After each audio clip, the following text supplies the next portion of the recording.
اس کے بعد حضرت موسیٰ علیہ السلام کا تذکرہ ہے، کوہ طور پر گئے ہیں، جیسے ہی وہ درخت کے پاس آنا چاہتے ہیں، وہ درخت کے کنارے کنارے ایک روشنی کا حالہ گردش کر رہا تھا، آواز آ رہی ہے، یا موسیٰ انی انا اللہ رب العالمین۔ رات کی تاریکی ہے اور چاروں طرف اندھیرا ہے، صرف اسی درخت کے کنارے کنارے وہ آگ گھوم رہی ہے ایسے ڈر گئے تھے دیکھ کر کے، اس میں سے آواز آ رہی ہے، اور جیسے ہی آگے بڑھے، آگے آؤ، آگے بڑھے، کہا جوتے اتار دو، وہیں پر وہیں جوتے اتار دو، انی انا ربک، میں تمہارا رب بول رہا ہوں، فخلع نعلیک، اپنی جوتیاں اتار دو، انک بالوادی المقدس طویٰ، تم وادی مقدس طویٰ کے اندر ہو۔ یہ جوتیاں کیوں اتروائیں؟ جوتی کا تعلق دنیا سے ہے، اترک الدنیا وزخرفتها الفانیہ، یہ فانی جو رونق ہے دنیا کی، اور دنیا وہیں پر اتار کر کے آؤ، فانت موہل لامر جلل، آپ کو بڑی چیز کے لیے بنایا گیا ہے، بڑی چیز کے لیے تیار کیا گیا، دنیا کے لیے نہیں، وان اخترتک، میں نے تم کو چوائس کیا ہے، سلیکٹ کیا ہے میں نے تم کو، فاستمع لما یوحیٰ، جو وحی کی جاتی ہے اس کو سنو۔ کیا انداز ہے، اللہ اکبر، کمال ہے۔ انی انا اللہ لا الہ الا انا فاعبدنی، بے شک میں اللہ ہوں، میرے علاوہ کوئی معبود، تو میری عبادت کرو، واقم الصلاۃ لذکری۔ دیکھو توحید کے بعد فوراً نماز کا تذکرہ ہے، اس کا مطلب ایمان کا سب سے بڑا مظہر نماز ہے، توحید کے بعد سب سے اہم چیز نماز ہے، فاعبدنی کے بعد اقم الصلاۃ لذکری، جی سب سے بڑا ذکر ہے یہ، توحید کے بعد سب سے بڑی عبادت نماز ہے۔ اس کے بعد حکم ہوتا ہے موسیٰ کو کہ تم جاؤ فرعون کے پاس، جی تم اور تمہارا بھائی دونوں جاؤ، اذهب انت واخوک، تم اور تمہارا بھائی ہارون دونوں جاؤ۔ اس میں ایک مفسر کہتا ہے کہ العمل الاجتماعی، العمل جماعی خیر من العمل الفردی، انفرادی کام سے بہتر اجتماعی کام ہوتا ہے، آدمی تنہا کوئی کام کرے اس سے افضل ہوتا ہے سب مل کر کے کرے، اور اسلام اپنے ماننے والوں کو اجتماعی زندگی گزارنے کی تلقین کرتا ہے، وہ کہتا ہے فالعمل الجماعی خیر افضل من العمل الفردی، انفرادی عمل سے افضل اجتماعی عمل ہے، تو تم اور تمہارا بھائی دونوں مل کر کے جاؤ، تو دین کی دعوت ہو یا کوئی دنیا کا کام ہو، اجتماعی عمل زیادہ بہتر ہوتا ہے، سب مل کر کے کام کریں، جماعت کے ساتھ کریں۔ جی اس میں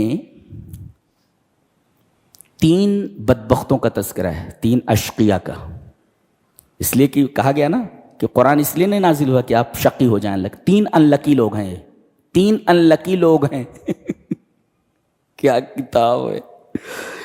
ایک انلکی ہے فرعون، جس کا تذکرہ اس میں کیا گیا، بدبخت،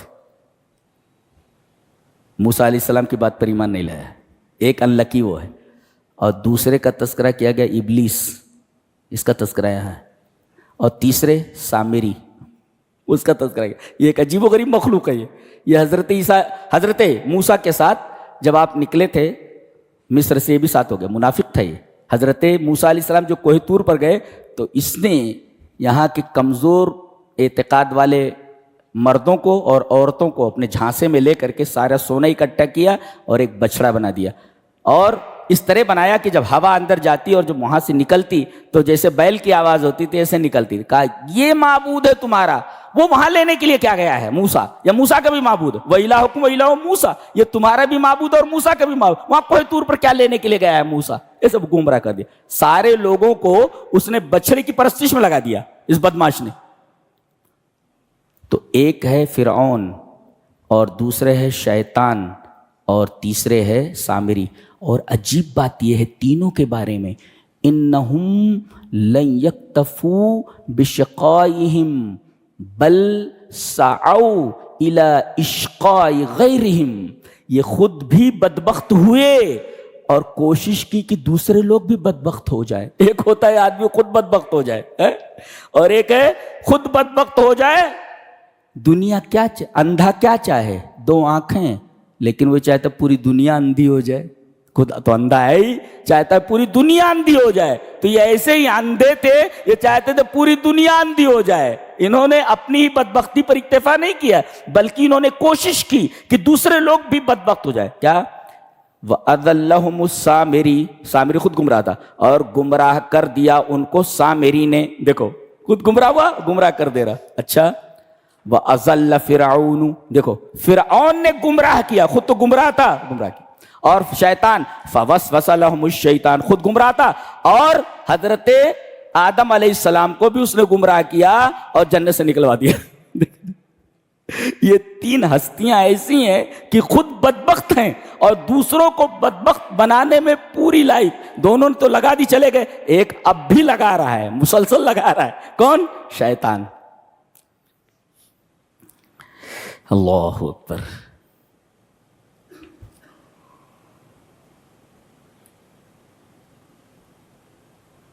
ایک نکتہ بطور خاص ہے، یہ بھی معجزہ ہے، اس لیے کہ قرآن کی ساری باتیں حیرت انگیز ہیں، اس مختصر سے وقت میں بتا ہی نہیں جا سکتے. سونے کو کتنا بھی آپ آگ میں ڈالو وہ راکھ نہیں بنے گا. سونے کی خصوصیت ہی نہیں ہے کہ راکھ بنے گا، وہ ہوتا ہی نہیں. اس لیے کہ اللہ کے رسول نے فرمایا سونا ایسی چیز ہے، وہ بھٹی میں ڈالو تو اس کا رنگ، اس کا تغیر نہیں ہوتا، تبدیلی نہیں ہوتی، اور دوسرے اس کا وزن کم نہیں ہوتا. حضرت موسیٰ علیہ السلام کے بارے میں ہے کہ انہوں نے کہا یہ جو تو نے بچڑا بنایا نا سونے کا، میں اسے جلا کر راکھ کر دوں گا، اور راکھ کرنے کے بعد اسے سمندر میں پھینکوا دوں گا. سونا راکھ نہیں ہوتا، لیکن وہاں راکھ ہو گیا تھا. یہ معجزہ ہے، یہ کوئی نہیں بنا سکتا ایسا، کوئی نہیں کر سکتا ایسا. سونا راکھ بنتا ہی نہیں ہے. سونے کو کتنا بھی تپاؤ راکھ بنے گا ہی نہیں. یہ معجزہ ہے. حضرت موسیٰ کیا تھا، اللہ اکبر، سونا راکھ بن جائے، it is a miracle, miracle. اور قرآن حکیم ٹوٹل میریکل ہے، جو بات کہتا ہے وہ میریکل ہے.